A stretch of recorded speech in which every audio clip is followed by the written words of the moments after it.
Bonjour, bienvenue pour la 12e épisode, mon nouveau départ. Mon nom est Thérèse Ferland, ça me fait plaisir d'être avec vous aujourd'hui en direct de Kuala Lumpur. C'est vraiment spécial aujourd'hui de faire cette capsule parce que la semaine passée, quand que je t'ai parlé la dernière fois, j'ai quitté Langkawi pour venir à Kuala Lumpur et je me doutais pas que je partirais bientôt de l'Asie. Eh bien oui, je vis comme toi tous les changements planétaires dus au virus et je dois quitter cette nuit l'Asie pour revenir au Canada. Fait que ça, jusqu'à cette semaine, ça n'avait même pas traversé mon idée. Puis, c'est quand même bien que je puisse te parler juste avant de partir parce que je vais pouvoir partager avec toi les heures qui s'en viennent, qui sont quand même très spéciales. Pour te faire un petit rappel, il y a quelques mois, j'habitais Victoriaville au Québec. J'avais une entreprise, j'avais une maison, j'avais une vie quand même rangée, belle et routinière aussi. Puis j'ai fait le choix un jour que ma page était pleine, qu'elle avait été très belle et que si je voulais continuer de grandir dans la vie, je devais tourner la page et en écrire une nouvelle parce que moi, je veux vraiment avoir beaucoup de pages à mon livre de vie quand que je vais être rendue à mon dernier souffle. Donc, je me suis départie de tous mes biens et de mon entreprise, de ma maison, de mon auto, de tous mes vêtements d'hiver. Et j'ai quitté le Québec. J'ai fait un petit séjour à Toronto, à Montréal, à New York, au Nicaragua. Et depuis maintenant, fin novembre, j'habite en Asie. Et j'écris mon mon nouveau livre, page après page, depuis que je suis arrivée. Et je dois vous dire que je pars un petit peu avec le cœur gros, malgré que je trouve ça vraiment important de pas être dans la réaction. Ça, c'est vraiment, je pense que la chose la plus importante que j'ai appris jusqu'ici, que la vie est en mouvement, puis que la vie est pas mal plus grande que nous. On ne peut pas la contrôler. Puis plus que nous aussi, on est en mouvement et qu'on fait flot, autant à l'intérieur de soi, dans nos pensées, dans notre organisme, qu'à l'extérieur de soi, autant c'est facile d'avoir une belle vie. Parce que moi, je pense que tant qu'on est en mouvement, on est en vie. Et quand on arrête le mouvement, on commence à arrêter de vivre et on commence à exister. Puis ça, c'est à l'intérieur de soi. Il faut qu'il y ait un mouvement. Il faut que l'énergie circule, il faut que les fluides circulent, il faut que les pensées circulent, il faut qu'il y ait des apprentissages, il faut qu'il y ait de la nouveauté. C'est important que ça circule. Quand les problèmes arrivent, quand il y a un blocage. À l'extérieur, c'est pareil. C'est pour ça que je mets vraiment en contribution tous ces apprentissages, particulièrement aujourd'hui, parce que c'est quand même un gros inconnu qui m'attend cette nuit. Je vais partir à 2h30 de la nuit. Là, on est samedi. C'est quand même spécial parce que là, je suis à Kuala Lumpur, fait qu'à 2h30, je vais me rendre à l'aéroport. Je prévois être plus en avance parce que c'est une période qui ne ressemble à rien d'autre. Puis c'est quand même comique parce que quand je me suis envenue en Asie, je quittais New York, puis il y avait des perturbations incroyables là, parce que tout était arrêté à cause d'une tempête, puis là, les gens manquaient leur avion, puis ça courait de tous bords, tous côtés, puis il y avait de la colère, puis il y avait toutes sortes de choses. Ça ressemblait à rien aussi. Mais moi, j'étais tellement en avance, justement à cause de cette tempête, puis je m'étais départie de mes vêtements d'hiver que Finalement, ça allait très bien, malgré que, à cause de toutes ces perturbations-là, il y avait eu 5 heures de retard entre les deux vols. Donc, je m'étais retrouvée en Chine sans Internet parce que je ne prends pas de connexion quand c'est juste je m'achète pas de carte SIM quand c'est juste pour quelques heures. Hein. Puis là, mon vol était parti déjà, puis là, tout était écrit en chinois, puis j'avais pas de connexion Internet pour aller voir Google Traduction. C'est quand même un petit détail important. Fait que ça, c'était spécial. Puis là, je m'aperçois que je suis dans un autre état d'esprit parce que je l'ai vécu, puis j'ai vu que finalement, en restant calme, je me suis rendue. Tu sais, il y a eu un autre vol qui s'est trouvé 12 heures plus tard, puis j'ai pu embarquer dedans, puis j'ai pu me rendre à destination, puis j'ai pu finalement apprendre énormément de cette situation-là.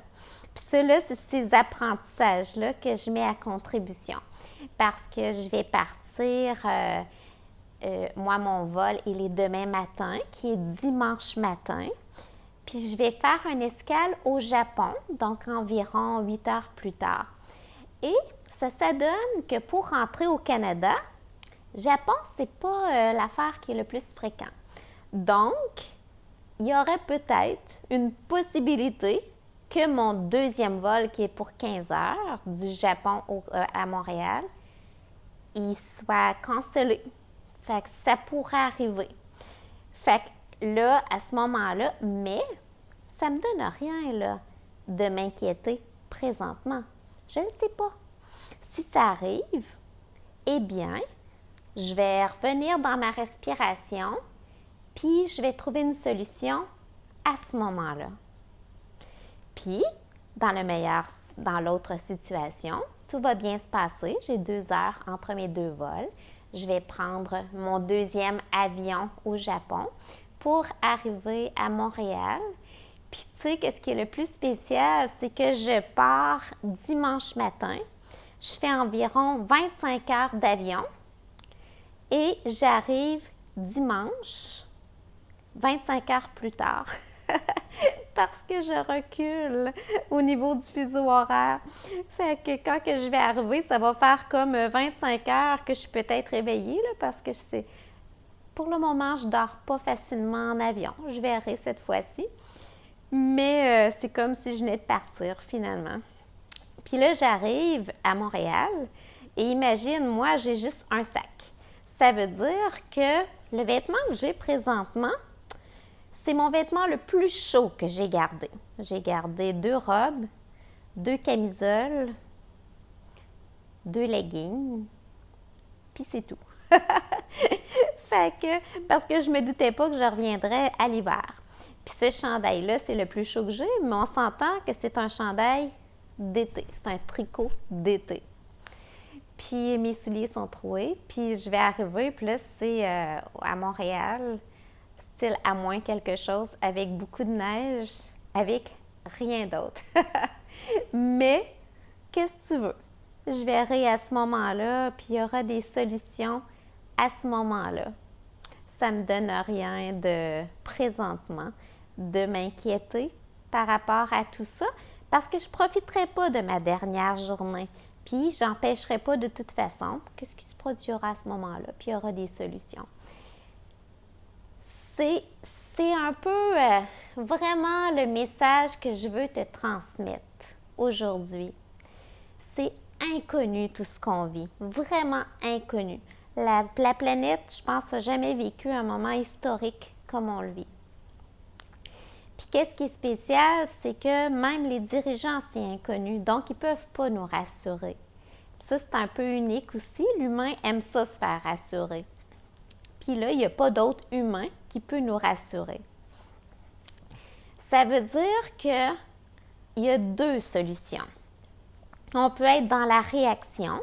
Cette fois-ci, c'est la peur ou bien la colère parce que peut-être qu'on perd notre emploi, peut-être qu'on est confiné à l'intérieur. Comme moi, présentement, je suis confinée à l'intérieur. Je suis en isolation Et quand je vais arriver à Montréal, je vais être aussi en isolation. Puis ici, en Asie, c'est quand même sévère, là, dans le sens que si je sortais dehors, il y a des centaines de policiers dans les rues, puis je pourrais avoir une contravention.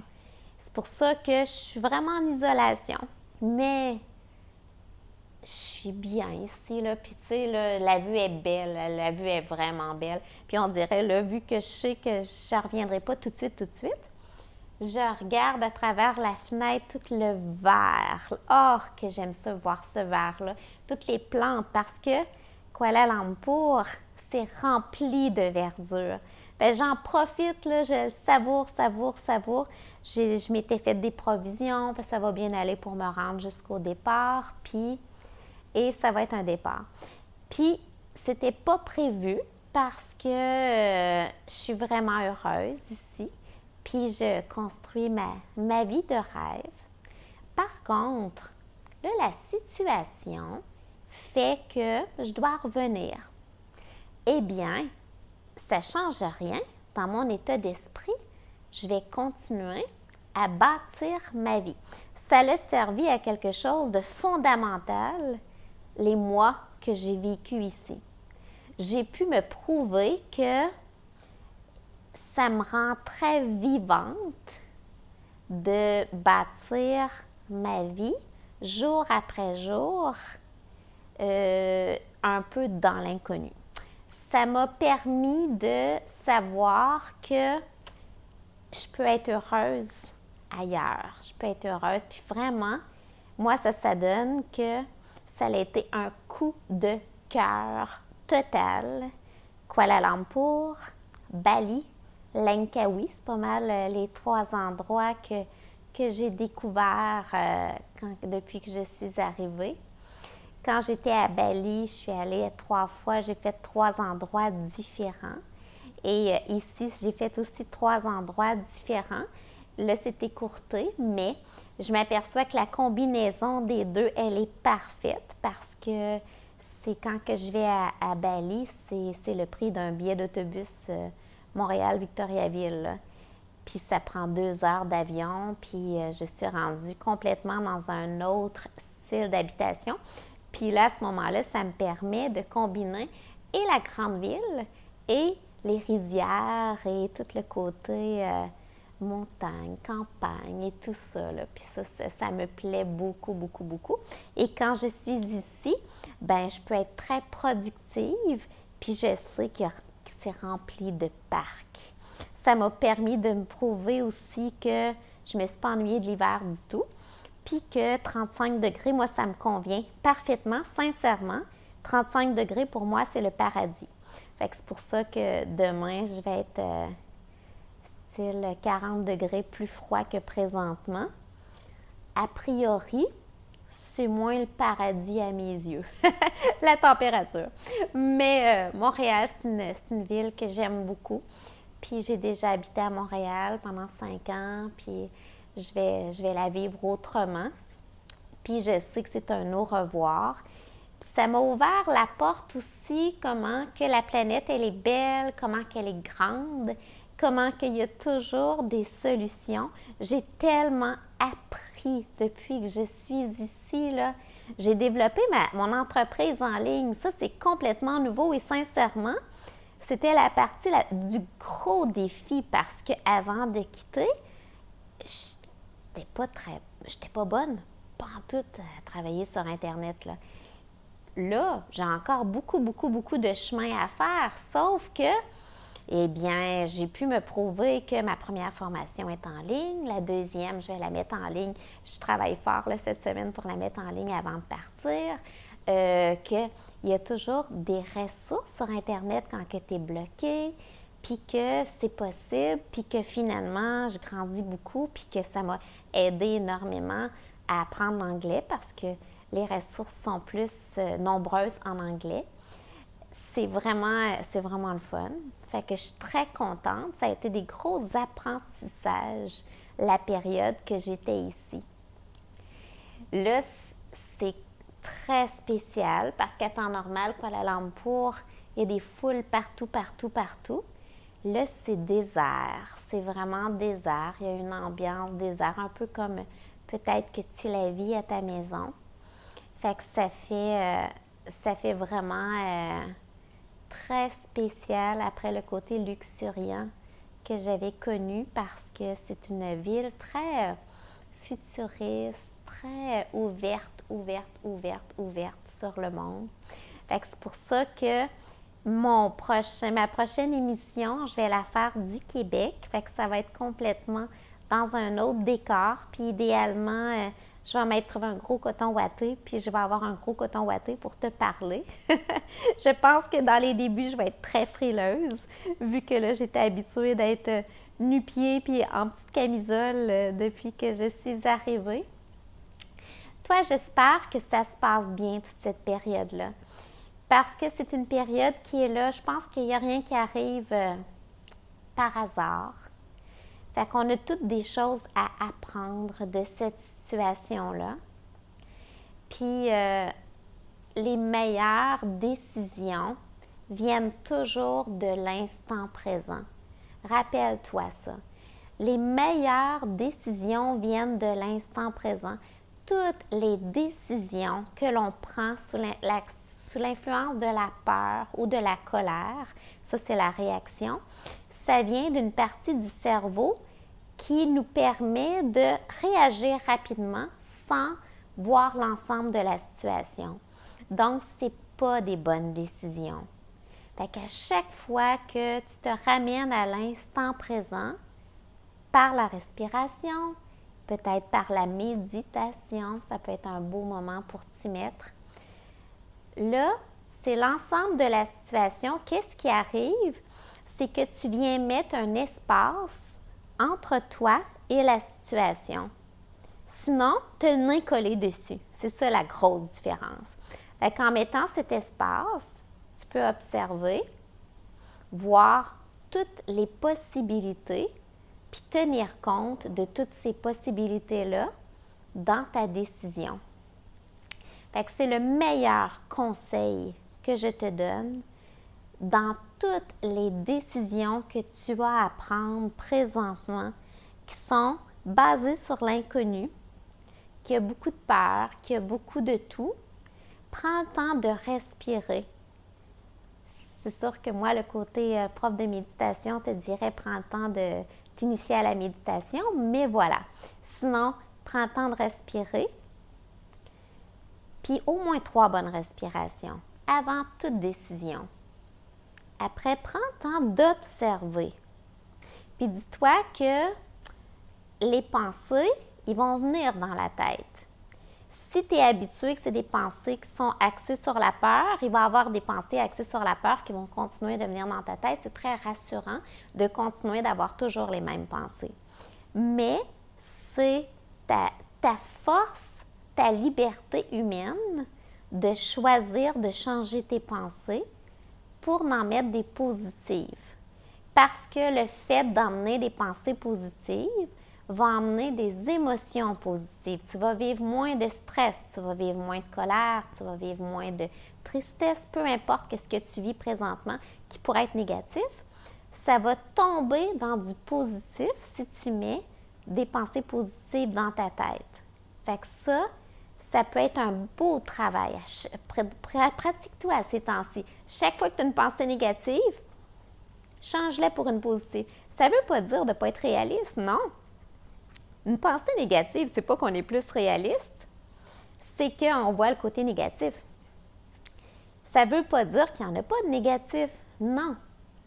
Ça veut dire qu'il y a du positif dans tout.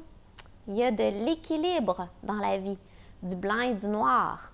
On a un côté féminin, un côté masculin. Il y a du yin et du yang. Donc, quand il y a du négatif, à quelque part, il y a aussi du positif. On peut faire le choix de voir le négatif, mais on peut faire le choix de voir le positif. Fait que fais le choix de voir le positif. Tu ne l'inventes pas, il y en a toujours. Puis à partir de là, respire, prends le temps de prendre des décisions. Puis ça, c'est un entraînement de toute une vie. Ça veut dire, dis pas « Ah, ça n'a pas marché aujourd'hui, non, c'est pas fait pour moi. » Ben non, ça n'a pas marché aujourd'hui, tout simplement. Puis c'est pas grave, on continue. Tu sais, l'athlète olympique se prépare pour sa médaille. n'est pas champion la première journée qu'il a essayé de faire ces choses, là. Il s'est pratiqué, puis il est devenu bon. C'est pareil pour se pratiquer à avoir des pensées positives. Après, prends le temps de respirer, puis prends tes décisions. Fais flow avec la vie. Là, on a la chance que toute la planète, par la chance, là, je veux pas brusquer les gens qui vivent la maladie puis tout ça, là. Je veux dire que il y a du soutien humanitaire parce que tout le monde vit la même situation ou est dans la même situation. Donc, serrons-nous les coudes, entraidons-nous. On est tous dans la chaîne humaine. On va se donner la main, on va s'entraider. Puis, à un moment donné, on va se souvenir de cette période-là, tout simplement. Puis les émotions qui viennent avec vont être dans le passé aussi. Puis, s'il y a eu des choses difficiles qui sont arrivées, ça va être dans le passé. Puis en se ramenant dans l'instant présent, on va pouvoir retrouver le bien-être parce que toutes les tristesses appartiennent au passé. Toutes les peurs appartiennent au futur et le bien-être, il est dans l'instant présent. Fait qu'en te ramenant à l'instant présent, c'est toujours possible de ramener du bien-être, peu importe ce que tu vis, où est-ce que tu es dans la planète. Puis dis-toi que essayer de changer ce qu'on ne peut pas changer, c'est gaspiller notre énergie. Alors que faire flow avec la vie, c'est garder notre énergie pour l'utiliser de façon constructive. C'est deux affaires totalement différentes. Fait que sur ce, je te souhaite que ça se passe bien pour toi. N'hésite pas à m'écrire des petits messages si jamais tu en as. Moi, ça me fait vraiment plaisir. Et je vais continuer de te partager ce que je vis parce que c'est pas parce que je reviens que mon départ est gâché, mais non. Mon nouveau départ se poursuit parce qu'il est pour la vie. Là, c'est cette page-là, ça ne veut pas dire que dans je ne sais pas combien d'années, ma page va être pleine, puis je vais complètement en écrire une autre, ou que cette page-là est tellement grande que j'en ai pour plusieurs années à la remplir parce qu'il y a beaucoup de nouveautés, peu importe. Donc, je vais continuer à te partager mon nouveau départ. Peu importe, je suis où dans la planète, même si je suis revenue à la maison, même si j'ai plus de maison au Québec, même si je suis revenue dans ma contrée, mon nouveau départ se poursuit parce que c'est une page que je remplis. Fait que toi aussi, limite-toi pas à l'endroit où tu es ou à ton âge ou à ton, peu importe, à ton métier ou quoi que ce soit. La vie est pas mal plus grande que nous, elle est illimitée. Puis tu as le choix de ne pas mettre des limitations autour de toi. Il y a une expression qui dit « sky is the limit ». Eh bien, la vie, elle est entre tes mains. Je te la souhaite vraiment magnifique et remplie de possibilités. Ça a été un plaisir d'être avec toi aujourd'hui avant mon grand tour d'avion qui va durer plusieurs heures. Et je te reparle revenu au Canada pour ma prochaine épisode. Alors, gros bisous. Ça a été un plaisir. Si tu aimes les styles de qu'est-ce que je dis, j'écris beaucoup de blogs et mon site internet, c'est thérèseferland.com. Tu peux aller les lire, c'est le fun. Je pense que c'est le fun de s'inspirer mutuellement. Et si je peux inspirer une personne, soit par les blogs, soit par les vidéos que j'envoie sur YouTube, ça me rend vraiment heureuse. Alors, prends soin de toi. Au plaisir et à bientôt.